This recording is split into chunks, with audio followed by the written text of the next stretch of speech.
Thank you very much.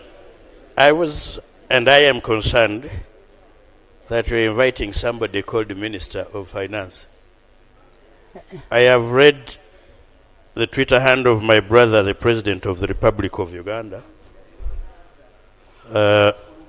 His Excellency Joel Kaguta Museveni says, "Today I chaired the final cabinet meeting of the outgoing government and later hosted members to a luncheon in appreciation of their dedicated service to the country.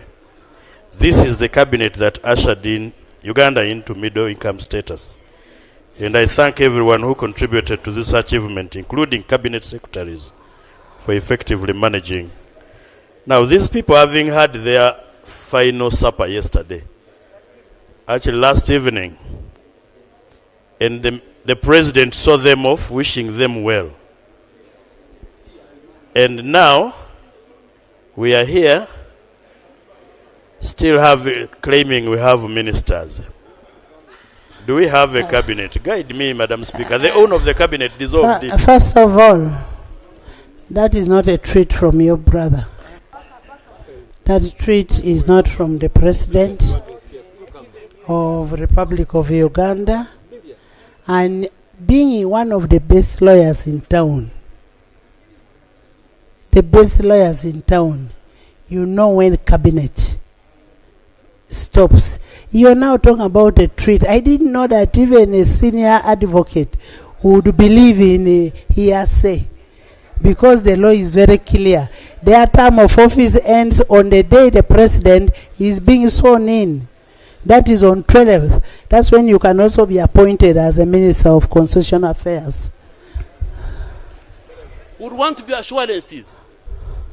Honorable Nathan. You would rather leave the elections but have roads repaired.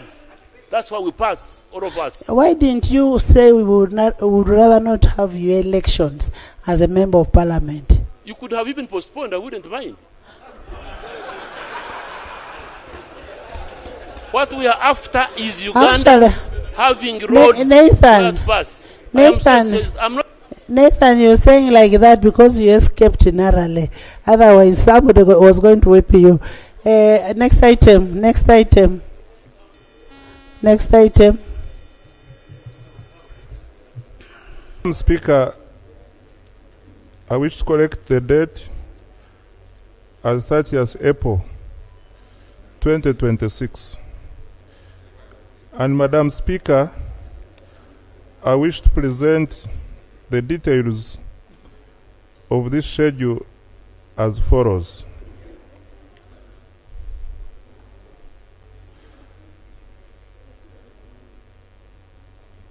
Right Honorable Speaker. Yes, there's a procedure matter. Madam Speaker, the Minister, as per the order paper and rules, he has laid the schedule. But he's also going ahead to do something the rules don't provide. That he's explaining. I don't know under which rule. The Honorable Musaszi has been here wrong.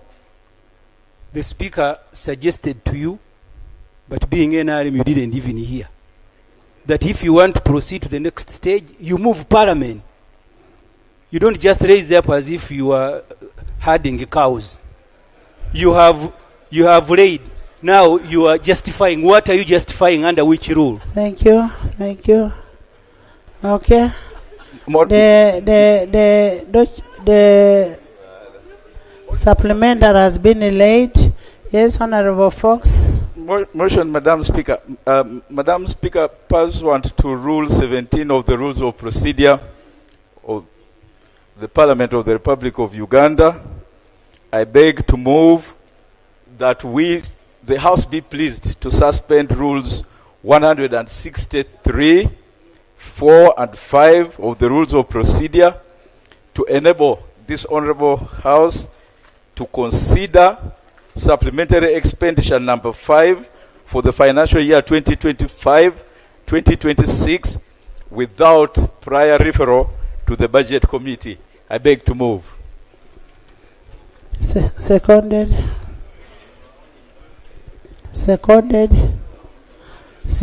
by the Prime Minister of the Republic of Uganda.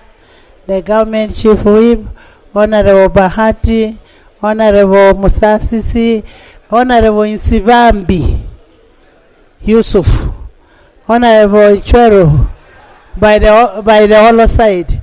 Thank you. Can you justify why you're moving that?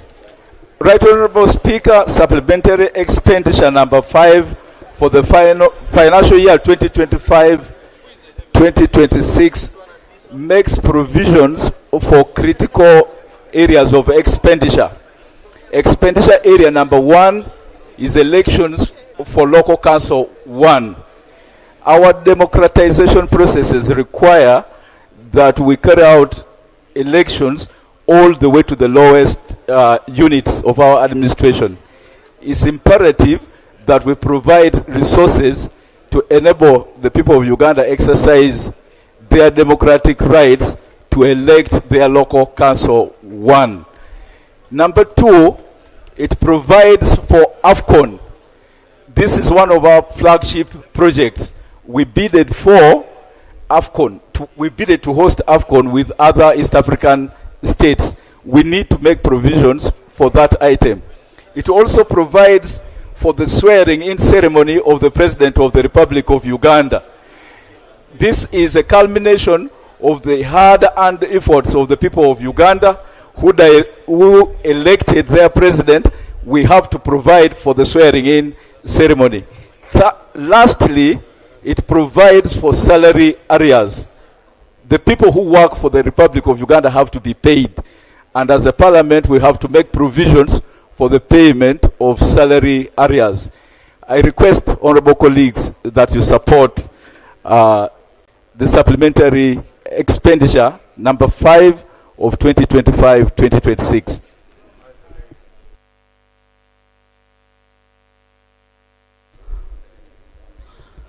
Yes. You can debate. It has no problem.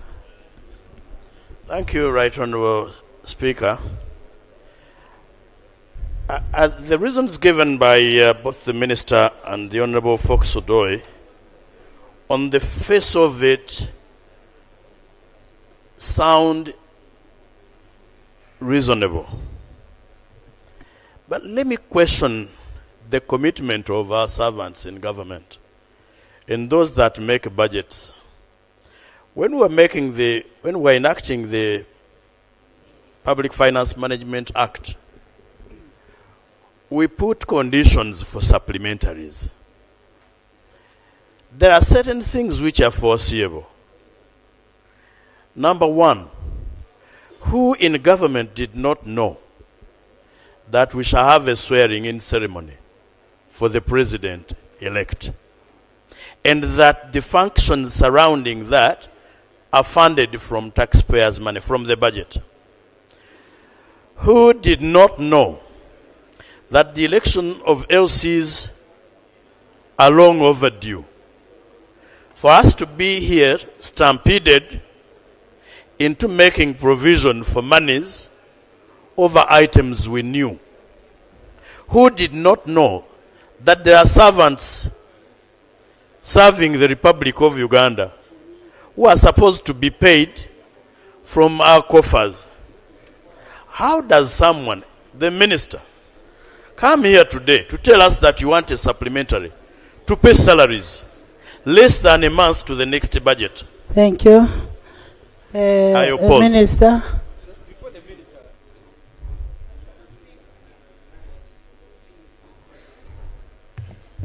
Thank you, Right Honorable Speaker.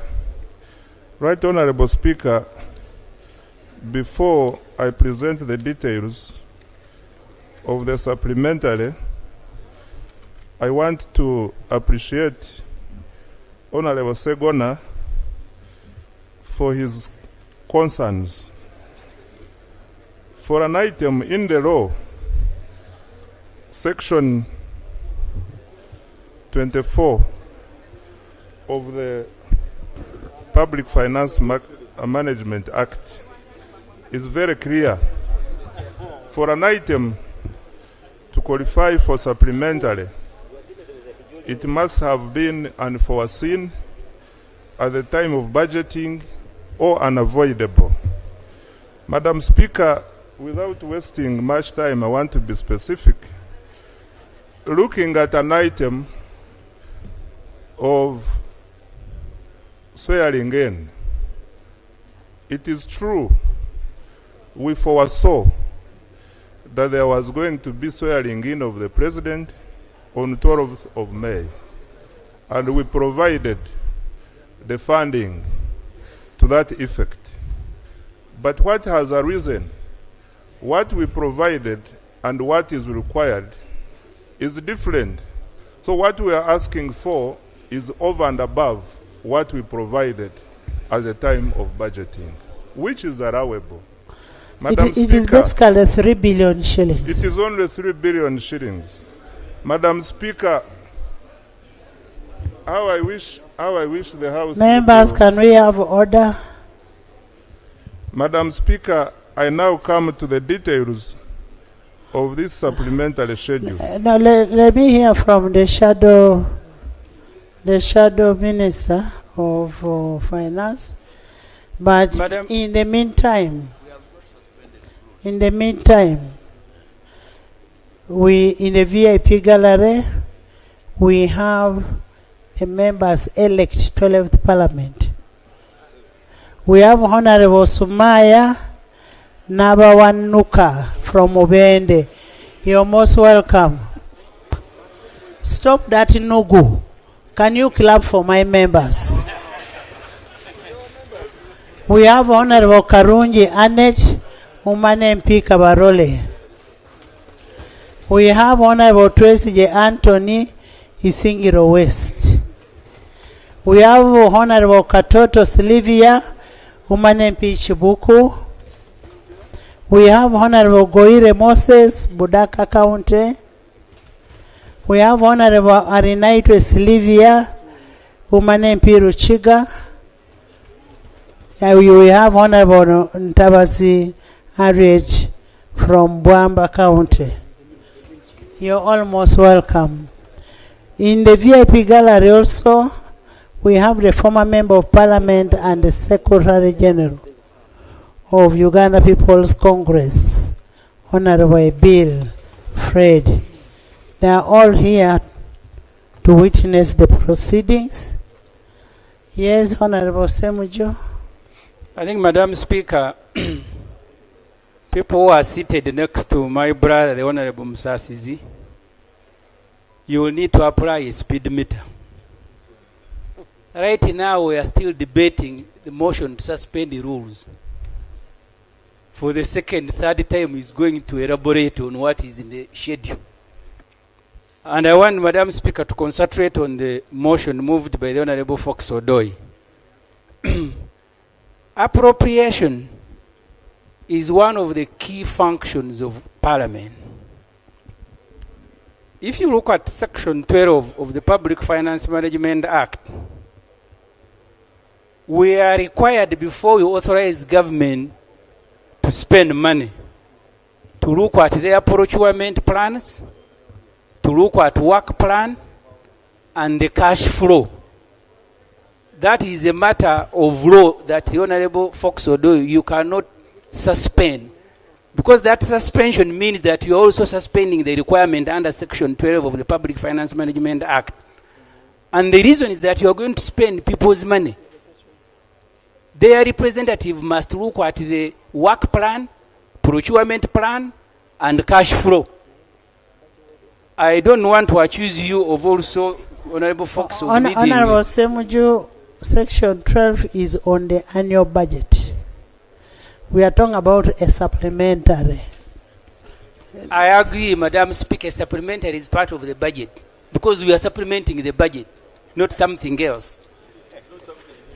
So the point I make, Madam Speaker, there is absolutely no way this Parliament seated here will look at procurement plans, will look at work plan and cash flow, and then authorize government to go and spend money. The minister, and I want to thank him, he said you already have money for the swearing in ceremony, you want more. That's the very reason why the Public Finance Management Act was made for us to look at the money that we gave you, if it is not enough, and we do that by looking at the procurement, we look at the work plan, and then authorize you. But for you to come here and blindfold all the MPs and say there is a swearing-in ceremony, because being in hurry does not absolve you of the responsibility of following the law. Because you are in hurry, so you are absolved. You are not. So I want to hear the Honorable Fox Odoye, a lawyer, telling us whether you can also suspend the requirements of the Public Finance Management Act. If there is a provision in any law allowing you to suspend the law, then we can deal with the rules. So, right on, I'll ask you later to speak as the Shadow Finance Minister. I am now debating like any ordinary MP, and I am opposed to this motion of Fox Odoye that is taking our responsibility of Parliament from scrutinizing requests from government. Honorable Fox Odoye is only seeking for the House to allow him suspend. And you know how this can be approved. We shall put a question. But meanwhile, the Prime Minister, Vice President, and Prime Minister, you're all welcome for this session, as we also prepare for our last supper. Honorable members, honorable members, honorable members,